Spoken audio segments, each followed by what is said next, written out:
खुर्ची खाली करा. पाणी द्या, पाणी द्या. सिडको प्रशासन हाय हाय. सिडको प्रशासन हाय हाय. सिडको प्रशासन. गणपती बाप्पा छत्रपती शिवाजी महाराज की जय. भवानी जय शिवाजी. पाणी आमच्या हक्काचं नाही कोणाच्या बापाचं. जंगल लॉबी बंद करा. बंद करा, बंद करा. सिडको चोर है. चोर है, चोर है. चोर है. चोर है, चोर है. आता खोटेपणा केला हो हो. कोण येत आहे का? आज जाऊन द्या मला. मला सांगा, आठवड्यातले 4 दिवस तुम्ही मला पाणी कमी दिलं आणि एकदम कमी दिलं आणि एक दिवस एकदम 300-350 युनिट पाणी दिलं, तर काय करायचं त्या पाण्याचं आम्ही? दरवेळेला असं म्हटलं हेच सोल्युशन आहे त्यांचं. आपण एक 10 दिवस ऑब्झर्व करतोय. आम्ही करतोय, तुम्ही नका करू, आम्ही करू.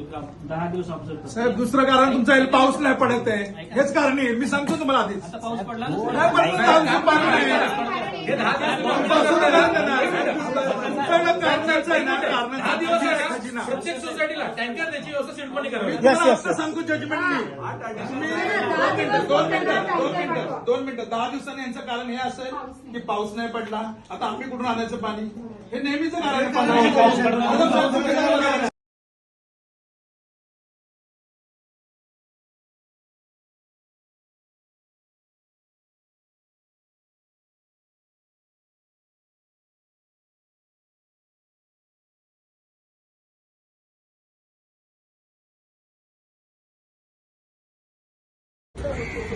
नमस्कार, मी महाराष्ट्र सैनिक राजसाहेबांचा कडवट महाराष्ट्र सैनिक.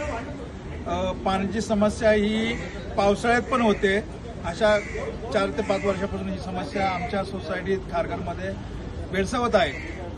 आज आमच्या सोसायटीतले पदाधिकारी, सचिव, माजी सचिव, काही जे पदाधिकारी आम्ही सिडकोवर मोर्चा काढला होता, रहिवासी होते. सिडकोकडनं आम्ही लेखी स्वरूपात हे निवेदन घेतलेलं आहे की 10 दिवसाचे 15 दिवसात त्यांनी आम्हाला मुदत मागितली आहे की या 10 ते 15 दिवसात तुम्हाला सुरळीत पाणी देऊ आम्ही. आणि 10 ते 15 दिवसात सुरळीत पाणी नाही झालं तर नवीन कनेक्शनची आम्ही मागणी केली, ती आम्हाला सकारात्मक उत्तर दिलेलं आहे त्यांनी. यापुढेही त्यांनी अंमलबजावणी नाही केली तर ह्याच्यापेक्षा 10 पट पब्लिक इथे सिडकोला यायला घाबरणार नाही.